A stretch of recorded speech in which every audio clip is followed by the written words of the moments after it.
What we're really asking is how do we have these tough conversations with whomever? In this case, Mhm, it's with a family member. I think one of the things that I would first say is what is making it a tough conversation? Ask yourself, what mm. about this conversation is making it a difficult conversation?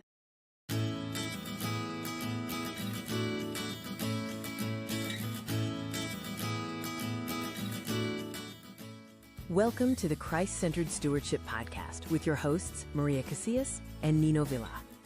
Christ Centered Stewardship is a ministry of new money habits designed to equip believers to steward everything God has given them, including their time, talent, and treasure in ways that bring Him honor, glory, and praise. You can join our growing community on Facebook and submit your questions to podcast at newmoneyhabits.com. Now, to begin today's episode, here is Maria Casillas and Nino. Well, hello there again, Maria. Good day to you, sir. Always a pleasure. Mhm. Well, today I want to talk to our listeners about finding peace through Christ. I think one of the things that we all know happens, but maybe doesn't get addressed nearly as often or as effectively as it should be, is that life happens and life comes with storms. Mm. So, personally, I just experienced last week very untimely, very abruptly. One of my guys in my Tuesday night Bible study, he's like in his early 40s, collapsed, was rushed to the hospital, was in a coma, and his loved ones made the very difficult decision to take him off of life support. Oh, I'm so sorry. Yeah. It's so life definitely comes with unexpected loss and that sort of thing. And of course, you know, it, and these things don't just happen once here or there. I mean, last year this time we were dealing with the passing of my wife's father, but I know that people are dealing with layoffs from work, or I know it happened a couple of months ago, but um, government employees being furloughed and loss of income, and so life happens and life comes with challenges and with storms. And so I want to talk about how do we navigate such difficult times and still experience the peace that only Christ can give. Well, I think I'd be remiss if I didn't say that oftentimes people think that, joining themselves to Christ makes life, it means it's going to be easier. And, it's really not. I mean, I know he says, take on my yoke. It is light, but it doesn't mean life is going to be easy. It doesn't. I mean, in fact, you're probably going to be more persecuted. You're probably going to have more storms, if you will. And so I think I just want to point that out, not to be, the ho hum naysayer of the group, but just to remind us that this is not us saying that, you're joined to Christ and so life is going to be simple. This is a peace that only he can give. But it's different than not having, the storm, and that the peace is not always absence of storm, I guess is what I'm trying to throw out there. So I think it's really important that we discuss that when we surrender ourselves to the Lord, we are saying, "Lord, whatever your will is, if you take my health today, that's okay with me. If you take my life today, that's okay with me. Like I'm here, I'm ready, I'm for it, and I need that grace to get through all of that, but that we know that that's actually what we are saying, that, this take my life. It is yours.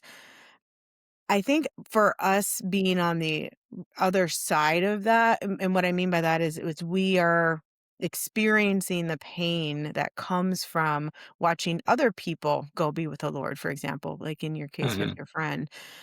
That is th- that's th- that is a struggle for us because we're still experiencing that human emotion that is attached to that we have that loss.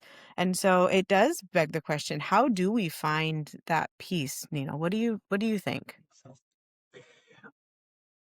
I have a lot of thoughts, and I, in full transparency, didn't necessarily organize my thoughts, I right? am so sorry. I'm not known for organizing other people's Yeah. thoughts or my own, if I'm being No. also transparent. Yeah, and I think that's just for, the listeners, like, bear with me as I kind of process through this, right? Because I think there's, like, an easy answer, and then I think there's a more in-depth answer. And the easy answer is, because I walk with Christ, I see things differently. I Mhm. perceive things differently. I process things differently. There's just a different filter that these things go through. So Mhm. even a moment ago when you said, you know, processing the loss of my friend. Well, I know that this is not goodbye. I know it's see you later. That's a different perspective. That's a different filter to look at death through. Mhm. When I lost my father when I was 21 years old, um, and I was not walking with Christ at that time. And so it wrecked me. I did not know how to process that. It wasn't, I don't think it was the first time I dealt with death, but it was definitely the closest, right? My father. Mhm. And that one wrecked me. Here I am 20 some odd years later, walking with Christ for 20 plus of those.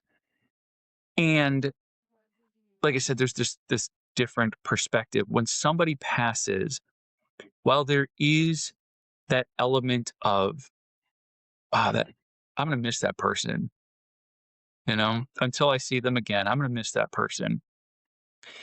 I deal with death a little bit differently than most, and sometimes I think it comes off as though I'm indifferent or cold towards death. I know what it is Mhm. in a different way than I've ever understood it before. So I think that the easy part of that answer is we start by walking with Christ, putting our trust in the Lord, Mhm. allowing Him, as Romans 12:2 says, let God transform you by changing the way that you think. So if I begin to think about things differently, I'll process them differently, and I'll have a peace. Philippians 4:6 and 7 tells us that, don't worry about anything. Instead, pray about everything. Let the Lord know what you need. Thank Him for what He has done. And then you will experience the peace that surpasses all understanding. Said a different way, it's a peace that makes no sense.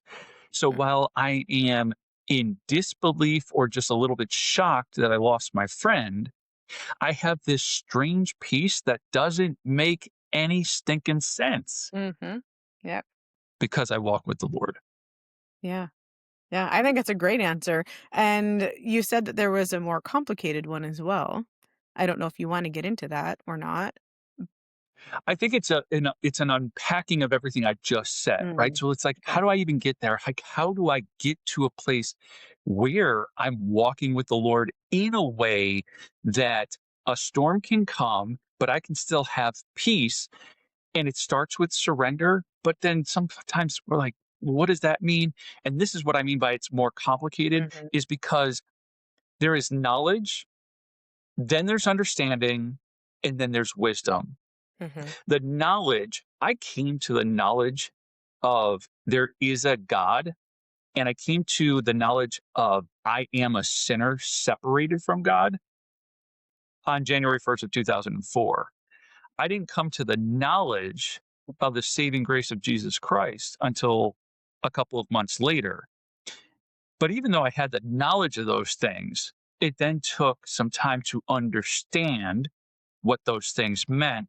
And only maybe over the last 3 or 4 years has there just been this growth of wisdom of what those things mean. So there's like this knowledge, there's this understanding, there's this wisdom, and Mhm. it sometimes it takes time, and sometimes for some people they get it. Well, before you actually just threw in that last bit, I was going to say I really appreciate your timeline that you provided because I don't know. I know that some people just get it, and yet I think that those people are few and far between. And Yes. so, if you are just starting out in your walk with the Lord, just know that. y- It's okay if you're not where Nino is. It's okay if you're not where I am. I think it's really interesting, Nina, that you said that sometimes people would see you as indifferent or cold when it comes to that. I I am very similar in that Mhm. regard. And I think like you said, there's just this piece that it's like it's not really explainable. It doesn't make sense. I really like how you dumbed that down for us and we're able to say that's really what that means.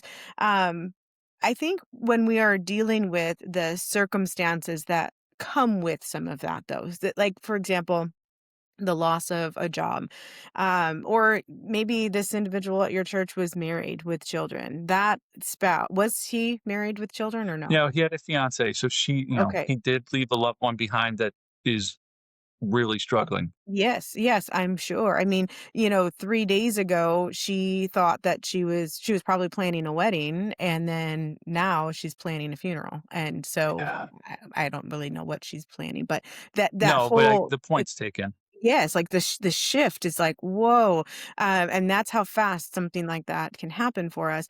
So you mentioned the furlough thing, but you also mentioned job loss. I mean, I have somebody in my family who the husband has been jobless for probably going on 6 months now. And so it has completely shifted how they do things, how they work not just with each other or with their children, but how they have to manage their finances. What used to be a surplus is now a bit of a deficit, and they're having to figure out how to manage with less. And so I think that it's okay to bring up to acknowledge that there are real life things that we have to deal with. We can't just to put our heads in the sand and say, nope, I have a peace that only Christ can give, and so I don't need to go look for another job. I don't need to do all that. There's that reminder that we need to cooperate with His will for our lives. Mhm. So I just want to make sure that we are addressing that as well. Yeah. Um, I wanted to also address something you said a moment ago about, like, if you're kind of new. Well, whether you're new to your walk with Christ or maybe you're not even walking with Christ yet, and it's like, well, that sounds really intriguing, like a piece that makes no sense. Like, I, I'm, I would like peace regardless of whether or not it makes sense. My encouragement to you would be that you have to accept certain truths by faith and not necessarily just a blind faith. I'm actually working with a couple of guys where I've encouraged them as we're going through a Bible study, like, you, you have to accept certain things, and sometimes you have to accept those certain things by faith, but it doesn't have to be some blind faith where it's all like, oh, no, I just trust it because you said it. It's like you're allowed to wrestle. You um, Joseph's name is turned to Israel because he wrestled with God. Right? So wrestling with God is a good thing. We're allowed to do that. Sorry, Jacob, not Joseph. I was like, Jacob. I saw your face. I saw your face, and you're like, wait a minute. I think you got the wrong J name, and you would be right. Jacob. Jacob's name turned to Israel because he wrestled with God. We're allowed to wrestle with the things we don't understand. So when we say, like, there is a peace that doesn't make any sense, if you can accept that that is true, oh, okay, I accept that that exists. I might not be experiencing it right now, but I accept that that exists. And then you start to go and look for it in scripture. Go to Philippians chapter 4, read verses 6 and 7 for yourself. Read Isaiah chapter 26, verse 3, where God says, I will keep in perfect peace. Go to the account of Peter walking on water with Jesus. When he has his eyes locked on Christ, he walks on water. The moment he took his eyes off and notice the storm around him, this is when he falls, he starts to sink. And when Jesus comes to him, he says, why so little faith? Right? So just, can we accept that that is true? And then can we pursue that truth and wrestle with it? Mhm. Yeah, when you brought up Peter in the storm, one of the things that came to me was that Peter was experiencing the storm before he saw Jesus walking on water and then gave him the faith and then went back to that fear. And I think so many times that's kind of how we are too. It wasn't like, oh, I'm walking and now I've got this, storm. It's like we know that this storm is around us. And so we have a choice, and it's a very conscious choice that we have to make, and it's not an easy one. I mean, even Peter, the first disciple, showed us, like, this is not an easy thing, and he was physically with Jesus at the time, and so Right. that I think that is just one of those things to give us grace as well. Like, we're not gonna do this walk perfectly. We're just not. And he's asking us and he's drawing us in, like, why so little faith? He does ask us that question, but it goes back to what you and I had talked about many weeks ago, I think, Nino, where it was like, "Lord, I believe, help my unbelief." Yeah. And it's like we're constantly wrestling. Our soul is going back and forth. We want so badly to just be like, "Lord, I know you got this." And yet he also gave us free will. He gave us understanding, and we're like, "Oh, but I want to fix it and I can't fix it." And so I think that that's a natural wrestle that we all tend to do. Yeah. I think to highlight yet again the compassion. So Peter starts to sink, and it's not as though Jesus leaves him floundering. Right. He goes over, he Mhm, picks him up, and he just asks him gently, right? mhm. Why so little faith? So it's not, he's not berating him. He's not, like Admonishing. verbally abusing him. It's just, Mhm. look, like, trust. And I would say that to my son, right? Like, my son and my daughter, we live in a two-story home. And so there have been times when they were younger that they would love to go up the stairs and jump, right? And jump into dad's arms. And kids love to do stuff like this, right?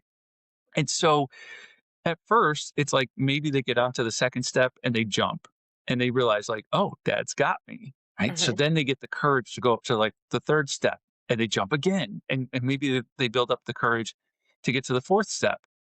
Well, if then the question of like, why so little faith? It's like, if I've shown you to be trustworthy, and if I show you that I've got you, if I say, how about you go to the fifth step? And you're like, but no, I don't I don't know that I can go to the fifth step. But well, why not?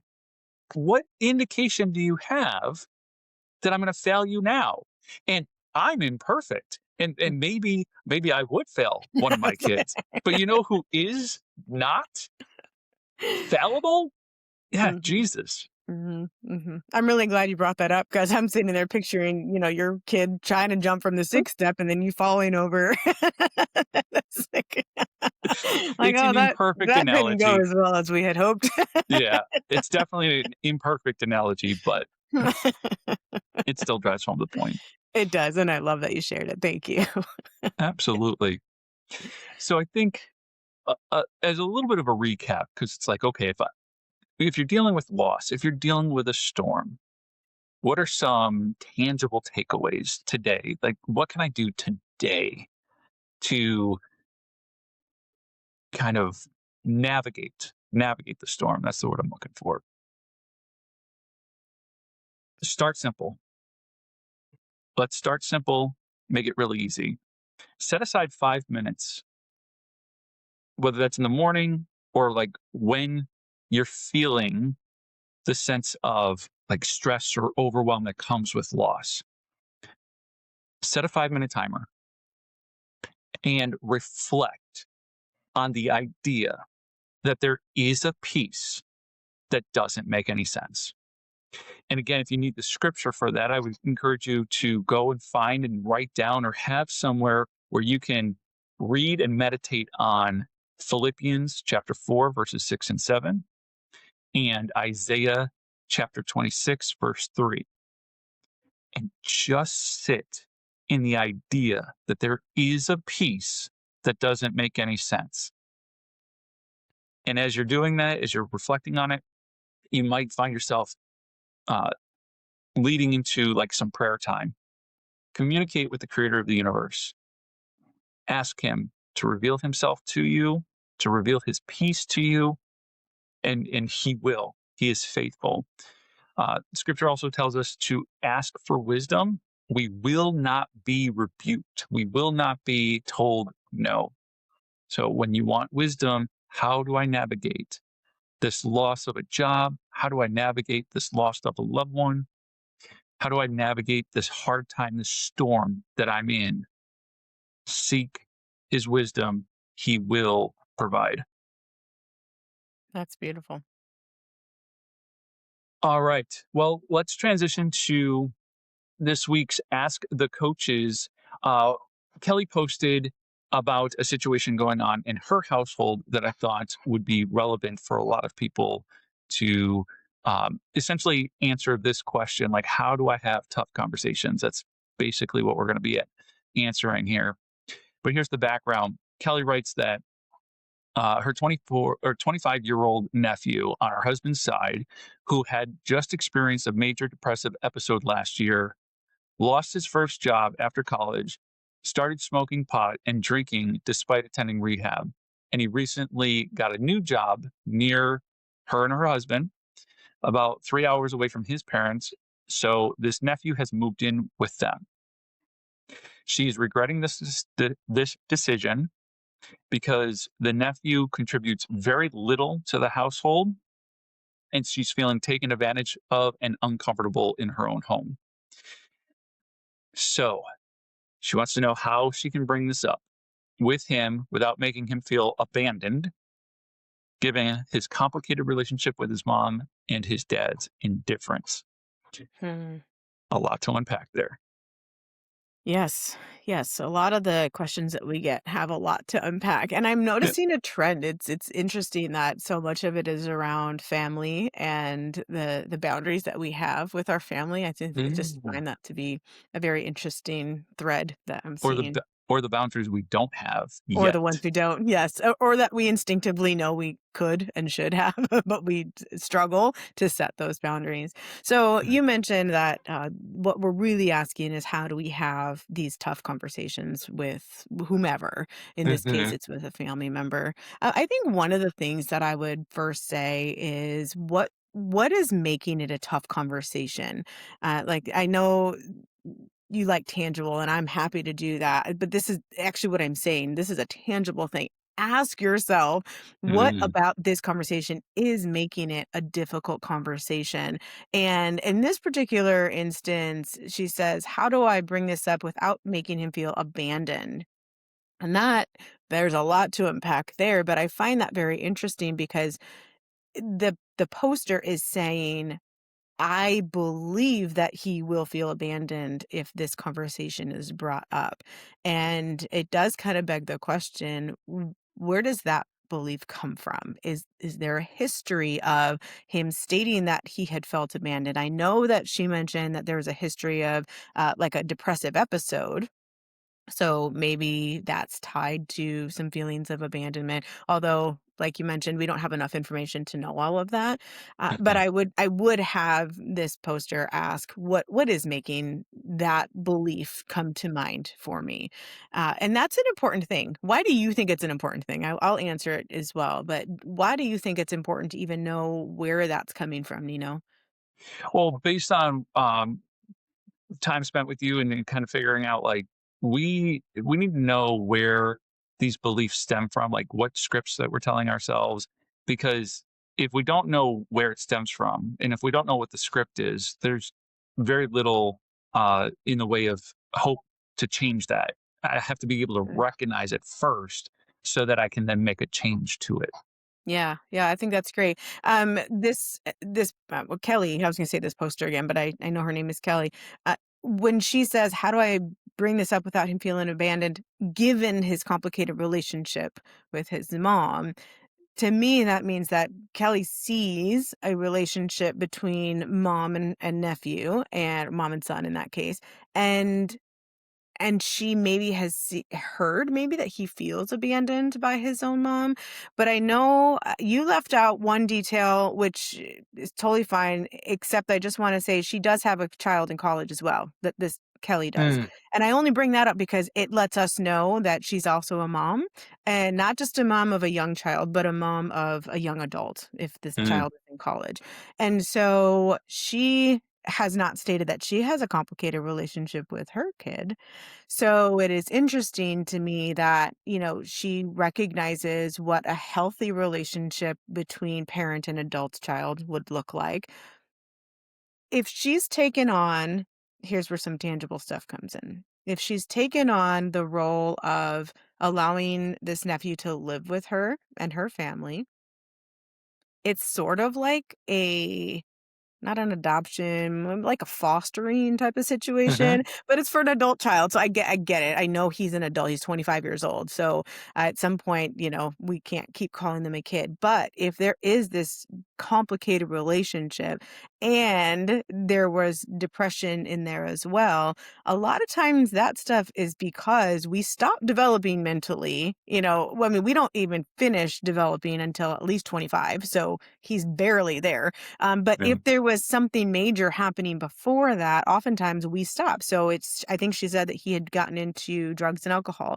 Oftentimes, the moment that we start using that, our brain stops developing emotionally at that age. So when I was working with, 40, 50, 60-year-old men who were lifelong alcoholics, I felt oftentimes like I was dealing with someone who was 20 years old because they started drinking at 20 years old. And so yeah, psychologically they stopped developing. And so I'm wondering if it's okay to just still call him a kid in this situation and treat him as though he were like one of her children. And so I would say, Kelly, I believe you probably are a good mom. I believe that you know how to have a good relationship with an adult child. And that I would say fill in the role of mom in this case. And not that you're taking over or anything like that, but do what you would do with your own child. Have that difficult conversation. I know it's hard to have these conversations with kids, but I also know as a mom of a great spectrum of children, I guess, like the age divide for me. I have one who's 6 years old, and I have one that's 20, almost 22 years old. And so there's quite the difference in age. And I can tell you that at every single stage, the children actually crave boundaries. They want direction. They need to know that there are parameters put in place. They actually feel more safe that way. And they might resist it. They might get mad. They might when I tell my child she's not allowed to have that 5th piece of chocolate a day before, I mean, a day. It should be a day before for that child. But an hour before she's gonna go to bed, she will get angry about that. She resists that. She's upset that she's not getting her own way. But I know that in the long run, kids actually need that and they appreciate that. They know that mom and dad love them enough to put that boundary in place. And so, that was a lot. I know I just threw out a yeah. lot, but I really think that Kelly could and almost in this case should just take on that role and probably do a really good job of it. I think you're absolutely right. I mean, there's obviously a dependency component to this, right? So even though he's 25 years old, he Mhm. is needing to move in with his aunt and uncle. There is a dependency factor here. They didn't bring in a roommate. Mhm. They Mhm. brought in essentially a child, right? Mhm. So, like you said, kind of like a foster situation. So, I think that's absolutely right. And I think it, in Kelly's situation, I think the first thing that needs to be had is a conversation with her husband about what are their expectations about this situation. Are Mhm. they on the same page? Are they in the same book? Are they in the same library? Right? Like, this is his nephew. And so, sometimes these these relationships get really complicated. My wife and I took in one of my younger brothers when he was a teenager, and we did that at the same time we had our first child. So we Ooh. had a 16-year-old and a newborn. Mhm. And those dynamics are really hard to navigate. He's my brother. So I'm going to have certain feelings and certain thoughts about him that my wife doesn't have, right? I had at that time 16 years of experience with him as my brother. She and I at that point were together maybe 4 or 5 years. So she had some awareness. So these dynamics, right? So Kelly's husband has a different relationship with nephew than Kelly does, period. And Mhm. Kelly and Kelly's husband need to talk about what what do we think of this situation and how are we going to manage the situation. Excellent. Then it's a conversation with nephew. Mhm. Then it's a conversation to the other thing that happens too often in these situations, and I noticed this when not only when we took in my brother, but there were other times where another younger brother of mine and I uh, lived together as roommates. There was a period of time that I lived with one of my sisters as a roommate. There was a time that I lived with 3 friends as roommates, and in every single one of those situations, you know what we didn't do? We didn't set expectations. We didn't have conversations ahead of time that says, "Hey, this is what is expected." And each and every time, it meant it led to uncomfortable situations and uncomfortable conversations down the line Yep. because, look, it's not fair to.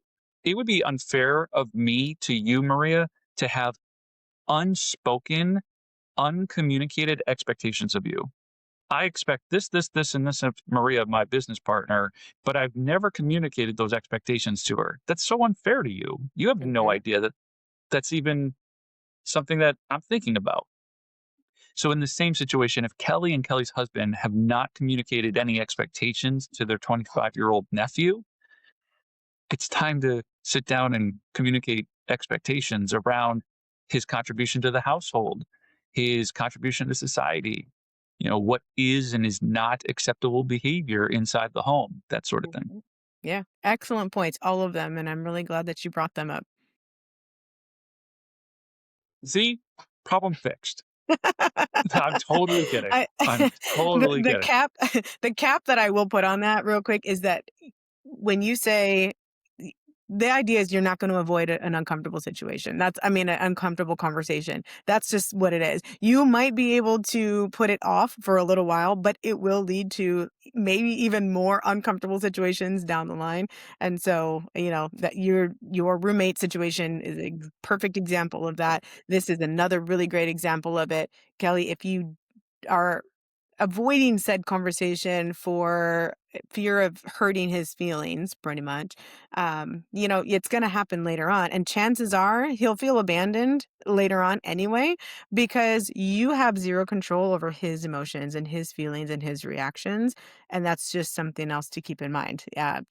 We can only control what we say and do. The other person who's receiving that information, that conversation, if he insists on feeling abandoned, then no matter how you say something, he will feel that way. And so it's not to write off or to make light of his feeling of abandonment. It's just to remind you that you can't control that. And so don't put your own family at risk because you're trying to spare somebody else's feeling that they're likely going to have, whether you have that conversation or not. Yeah. We've heard the expression tough love, right? Hmm. And we've said before, we're called to love our neighbors, we're called to love others, and how we go about doing that sometimes looks different than what we would otherwise expect. You know, it is you'll hear this of a loved one who kind of makes excuses for, or the word enable another person who maybe abuses drugs and alcohol, right? So if they quote help them, and if their definition of help is that they give them money, but then that money is then spent to consume more drugs and alcohol, Hmm. you've become an enabler. And so sometimes we have to redefine what the word help is. Hmm. Help is I'm willing to set healthy boundaries. Because here's the other thing. I'm gonna go scripture deep cut on people right now. Yeah. In Genesis, which means the beginning, right? The start of all things. In Genesis, it says it's for this reason that a man leaves his father and mother and is joined to his wife, and the two become one. When a husband and a wife come together, they form a new nucleus family, and that is their new immediate family. And everybody outside of that becomes extended family. And your new nucleus immediate family becomes the top priority. So for Kelly, you and your husband, this is your family, and your children, this is your immediate family. And somebody from your extended family is now coming into your immediate family, and they have to play by the immediate family rules. The rules and regulations that you have established for your own children, they have to live by those. And if he feels abandoned because he can't play by those rules, and so then he's not welcome to live in the home, that is a him problem. And he needs to go and find his relationship with Christ. And you don't have to feel guilty about setting healthy boundaries. Right? This is where some of that Nino can sound indifferent and cold comes into play, because it's like, I'm sorry.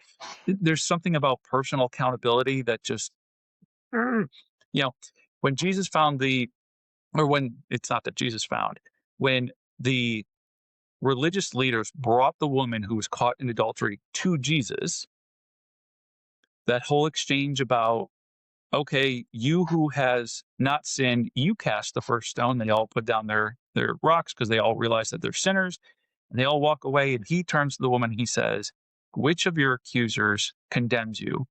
She says, none of them. He says, neither do I. Now go and sin no more. There's that accountability piece, right? I gave you the grace.